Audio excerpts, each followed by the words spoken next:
It's been 3 months since I've done anything with the channel, and I still got nothing. Is this the end of the road for it?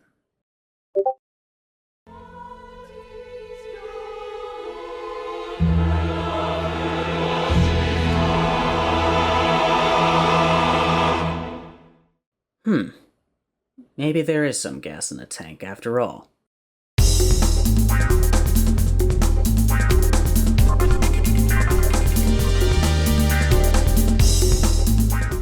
Yep, I'm finally back for another season of the Fast Track. It's been a while, but hopefully I can get back into the swing of things like I planned on doing after last season. And where else to pick everything up from than the homegrown classic that is Atlanta. Road Atlanta. Wow, we're off to a good start.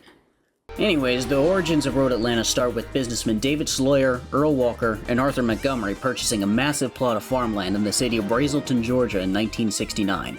How anyone would have done any sort of farming with that kind of terrain is beyond me, but the track would suddenly be thrust into the spotlight before it was even finished, because in the August of the following year, the Can-Am series had to cancel its race at the Bridgehampton Race Circuit on Long Island, New York due to a ton of flooding and heavy storms that damaged the track, with Road Atlanta waiting in the wings to pick up its spot on the calendar. About a month after the announcement was made, on September 13th, 1970, the race would go off without a hitch and become a fan favorite in the process. In the years that followed, the track would be passed around from owner to owner until it finally landed in the hands of IMSA, now owned by NASCAR, in 2012, where it hosts the 10-hour endurance finale to the IMSA season, the Petite Le Mans, to this day. But among those past owners were a pair of brothers, Don and Bill Whittington. They owned this track from 1979 all the way to 1993, and the story with them goes is that they used the backstraight as a makeshift landing strip for their drug smuggling operation, using a pair of planes set on identical paths so nobody could tell anything was up. And trust me when I say this is only a morsel of the crazy stuff that happened in the American racing scene during that time. They didn't call it the International Marijuana Smugglers Association for nothing. Anyways, capping all of this off is the fact that we'll be driving Formula 3 cars this season. And there really isn't much to say about Formula 3 that hasn't been said already. It's the car that acts as the base for the best open-wheel spec series this side of IndyCar.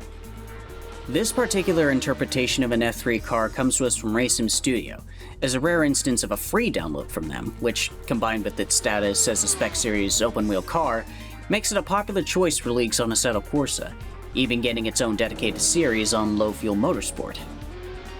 It comes packed with a V6 engine good for 400 horsepower and all the fixings you'd come to expect from an open-wheel car of this caliber. One very important detail that has to be mentioned, however, is that we will not be using the DRS system on this car for this series, meaning that the Hotlap times won't be 100% representative of the times that can be done with DRS, not to mention how it's going to take a lot more patience and skill to pull off an overtake. Now with all the groundwork laid out, let's get into this week's Hotlap.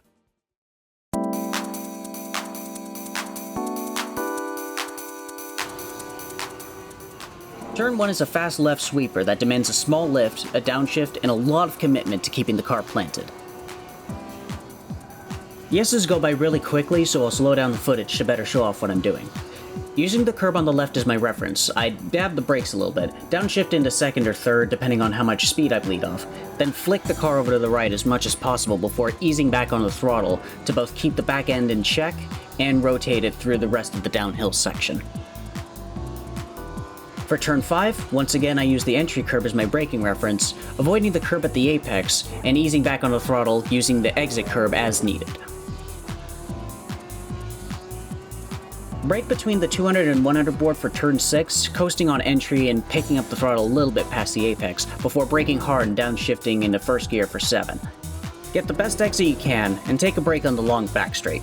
Or if you're LD, have a beer.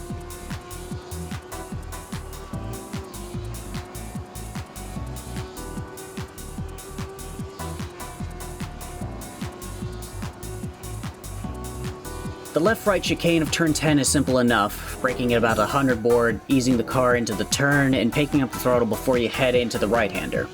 From there, it's all flat to the line, but watch out for the bump going over the crest.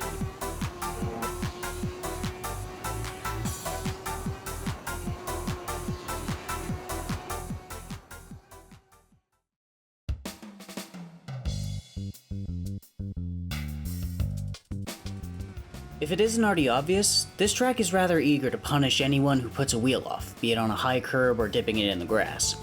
Part of that challenge comes from the lack of runoff in certain areas, but also from how sensitive the car can be over curbs and grass.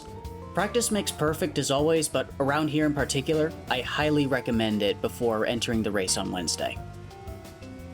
The ride heights on the default setup for this car will have you bottoming out all over the track, especially in the first sector.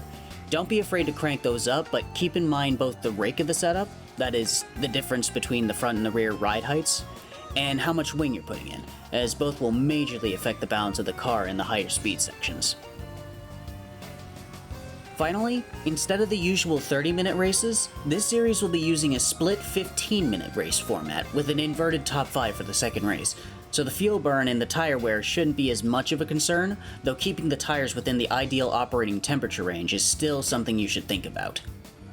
I'll still post the calculated fuel number at the end of this section every week, however, just to save you that little bit of extra time doing math, because I'm nice like that.